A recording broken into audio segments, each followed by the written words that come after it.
So hello, today we have with us Al Raif, who submitted this year 3 scripts at the Canadian Independent Film Festival and a short animation movie called The Last Choose, a Fatherhood Story.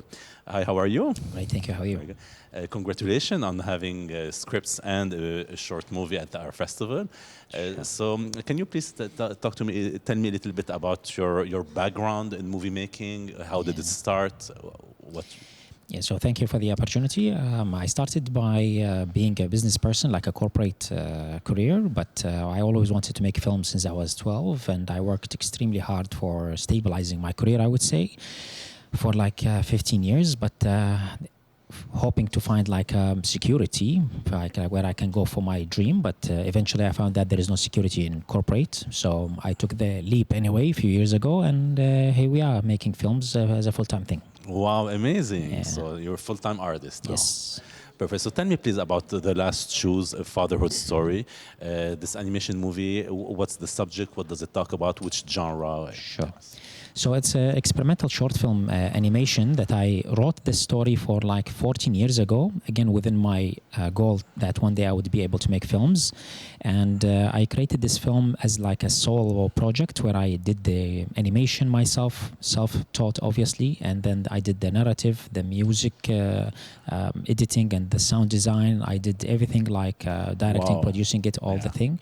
It's a vision that I had like for 14 years, but now it's like finally out. I'm very happy about it. The story is about, it's like, of course, all my work, I specialize in true story drama. So that story is based on my father. One day I just met him, and that was the moment where we had our first grandchild in the family, where all the family members were busy with that child, and my father was kind of phased out. So I just saw how he was gradually phased out, and one day he kind of came in and doing some dressing differently and smiling and trying to mix with us again, but all of us, we were busy with like the new generation. So The Last Choose is like a symbolic of all of us will pass one day and someone will take our shoes in the generational cycle. So the grandchild took the shoes of his grandfather. Amazing, beautiful subject, and very touching. Yeah.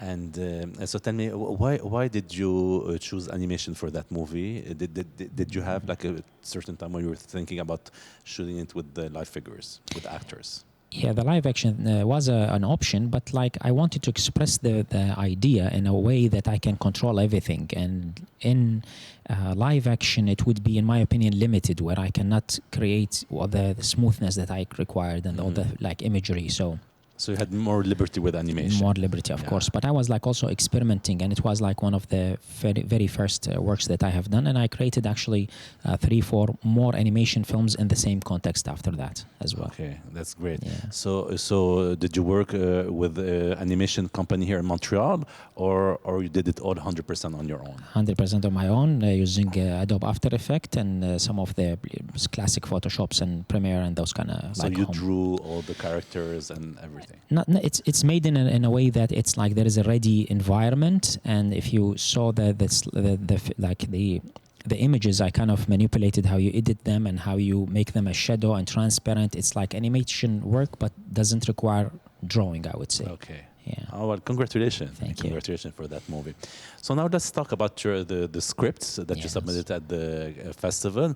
So what are the titles of your 3 scripts? So really, congratulations. You're productive. You work a lot. Yeah. Thank you. So what are the titles? And let's talk a little bit about each script, what the story about, and which genre they are. Sure. The genre, all of them are family drama. That's what I specialize in, based on true stories. That's all my work. Like, I'm not into any other genre. So those 3 films, one of them is a feature film, my first feature, about part of the journey that I had in my life, in which I had to live in different countries and study masters and all that journey that led me eventually to Montreal.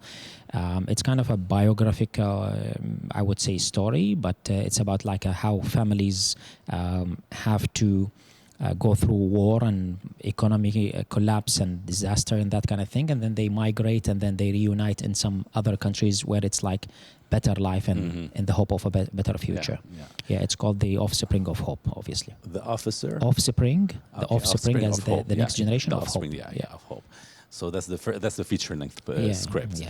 And the two other ones are shorts? Two other ones are short. I more specialize in shorts than feature, but so I write shorts all the time. The other shorts were one's called The Road Back to You, is about a father who abuses his child so much in physical abuse and anger issues until the son runs away, and then the father loses everything in that journey. Again, it's based on a true story that happened in the 90s. And then the father would lose everything, and then you see that his character arc collapses gradually until he kind of reconcile with his family, and then he finds his son in a mosque serving the worshippers in one of the prayers as an orphan kid in his lifetime. Okay. So it's a severe shock to him. He asks for forgiveness, and then he takes him back. Okay, so this is and that's Second the one. short, second, Yeah, the that's short, second and the third script that you The submitted. third one is called Family Betrayal, Our Last Night in Baghdad. It's also inspired by a true story where a family that was very rich and powerful, and at a time where Iraq collapsed in the 2003, they invited their cousin who was from a lower social standard, I would say. So they invited him because they refuged to their family members who can trust. So they invited him to their home to live with them, to protect them as a part of their companion. And he brought his small family also. That family accommodated them, protected them. However, that man, young man at that time, he have chosen to threaten them for their lives in a turn of events and in disguise. And eventually they lost all their career and all their life in the country, and they had to flee the country in 8 hours. It was a life-changing decision, and the world was never the same again for them. Yeah. It's a family betrayal, as in someone betrayed them from the inside, in which they were looking who did that, but they didn't know it was the cousin who was actually living with them. Yeah. Well, the majority of the time when there's betrayal, it always comes from inside. It goes from the family. Yeah. So that movie, if you ever want to make it, you'll have to go back to Baghdad, and do it there probably. It is in late development now, but not necessarily in Baghdad. But I'm in coordination with the Doha Film Institute and also the Red Sea Festival, in which we would choose an alternative Arabic country. In Qatar or Morocco, mostly. Or Morocco, okay, perfect.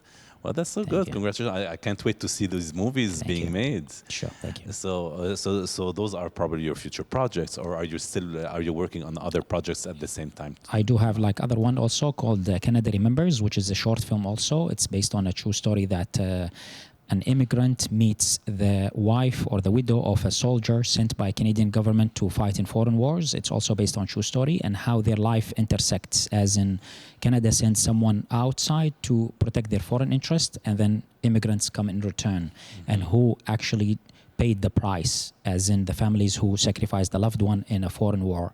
And so in exchange, we have immigrants coming to Canada. That's one also in pre-production now, I would say. Yeah, and I do have another one also called The Walk Back Home, which is we are filming now. Wow. Yeah. You don't get tired. I mean, it's been 20 years I'm dreaming this, so you're living your that's dream. That's my time. Yes. Well, congratulations, and thank you so much for submitting your movies and scripts to the Canadian Independent Film Festival. Thank you. Thank you for coming. Pleasure. Thank you very much. Thank you.